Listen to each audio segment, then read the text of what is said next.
What if I were to tell you that an episode of Star Trek holds the key to freeing you from many problems that beginners face with photography? And this is something that pros do all the time. But advice that people like me are giving you might actually be holding you back, and all because of a misunderstanding. A few days ago, I was scrolling through a photography group on Facebook, and I noticed a post where somebody was struggling with exposure. They couldn't figure out what was going wrong, but something that they'd written caught my eye. They said that they'd set their ISO as low as possible, and this is advice that a lot of photography YouTubers like me will give you. But what they were doing was setting their ISO at the lowest possible setting and never turning it up. And that's not what we mean when we say lowest possible setting. We mean the lowest setting to get a good exposure. So I wanted to make this video to try and convince you, if you are scared of even touching that ISO dial, why turning it up could be a breath of fresh air. Now, I just about remember shooting on film. We would use ISOs that were no higher than around about 200, because of course the higher the ISO, the more noise you're going to get in your final image. In fact, I remember once trying a 400 ISO film stock because I was told it was a really nice large-grained effect. Back then, it made perfect sense to use the lowest ISO, and this is why film stocks like Fuji's Velvia became a hit with landscape photographers. It had an ISO of 50, and that allowed people to get really clean images. But we're not living with film stock anymore, and ISO can be dynamic between shots. That alone should mean that you have a bit of leeway for experimentation. Now, I've done a lot of bird photography in the past. I am by no means the best bird photographer out there, but I do enjoy it. And one of the things that I learned very early on was that you would never get a shot if you were adamantly setting your ISO to 100. The shutter speed and aperture were far more important to make sure that you got the right depth of field and that you froze the motion of the subject as much as possible. Bird photographers will often shoot at 1,000th or 2,000th of a second, sometimes even higher, and that quickly breaks you away from worrying about ISO. You see, ISO is the one setting that doesn't alter the artistry of your photography a lot. Aperture changes your depth of field. It lets you decide what's sharp and what's not. It can determine what people's eyes are drawn to or drawn away from. Shutter speed is, well, I like to think about it like my time machine. It freezes subject still. Or if you use a lower shutter speed, it's like you're adding a lot of time into one image, blurring waterfalls or seascapes. ISO does nothing as important, so it's vital that you get your shutter speed and your aperture right first. And then you turn up your ISO to make sure that enough light is being processed. With modern cameras, you don't even start to notice ISO until you get into higher settings like 1600. This would have been impossible in the past. So it's important to start to love your camera's ISO settings. And here's why you shouldn't worry too much about the ISO noise. This image is from my Fuji X-T5. It's an APS-C camera, and they typically give you more noise in images at higher ISO settings. This image was taken at the native ISO of 125, and if we zoom in, you can see how clean the image is. It's pretty clean.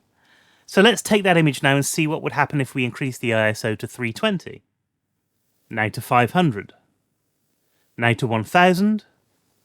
1600, and finally 3200.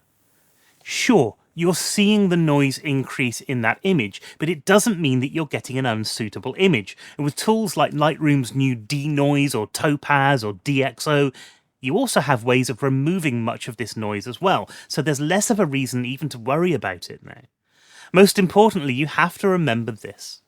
A properly exposed image, even at a high ISO, is always going to be better than an underexposed image where you've altered the exposure in the computer. If you underexpose a photo and compensate by making it brighter, you are going to get more noise than if you just turned up the ISO. And let's take a look at two of these dog images side by side. On the left, we have the image with an ISO of 125, on the right with 3200. Is that image really unusable? And if so, why do so many films also have lots of grain in them? I promised at the start of this video that Star Trek could hold the key to this subject, because higher ISO settings are something that film and TV have been dealing with for decades. Star Trek was shot on 35mm film stock, but if you go back to the first season, you'll see that there's an awful lot of noise in the images, and that's because it was shot on cheaper film stock to save money. And yet Paramount are happy to provide those episodes to the public because it doesn't detract from people watching the episodes. A big company like Paramount is not worried about noise. The audience, for the most part, is not worried about noise either. Nobody has claimed that the first season of Star Trek is unwatchable. If they don't care, why should you? So this is where I'd like to try and shift your mind a little bit. First of all, one of the big mistakes that we make when talking about ISO is calling it noise. It's not noise, it's grain. Digital grain, I'll grant you, but grain nonetheless. And grain can be good. It can add to the overall look of an image. This is a shot of Jimi Hendrix filming Janis Joplin backstage in 1968 by the photographer Jim Marshall. Look at the amount of noise in this image. Does that make it a bad image? No. In fact, some might suggest that the image benefits from having higher grain, that it helps to add to the sense of location, even if the real reason for the grain might just be to get the right exposure in the camera. This creative use of noise was why I was so eager to try out a 400 ISO film stock all those years ago. So instead of thinking about making the image noisier, think about adding grain. Camera companies are even starting to model the noise in their cameras to make it look more pleasing to the eye. Fujifilm actually does a really great job of this, but you have to play around with your camera and see what looks good to you. It's crazy in this day and age that we still have people who aren't using their ISO properly, and yes, I am going to say I am part of the problem here.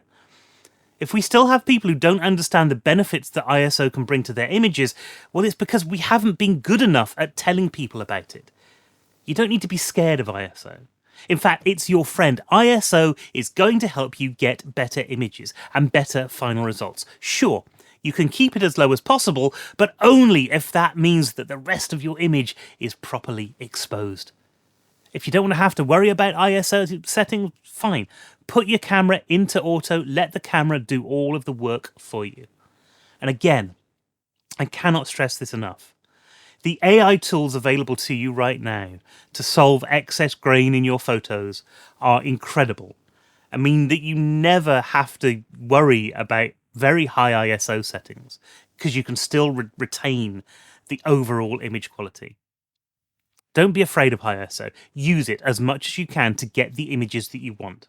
That's what I think anyway. Let me know what you think in the comments below. If you'd like to hear more about one of these secrets that photographers don't talk about enough, then why not check out this video down there. And until next time, thanks very much for watching and keep taking those photos.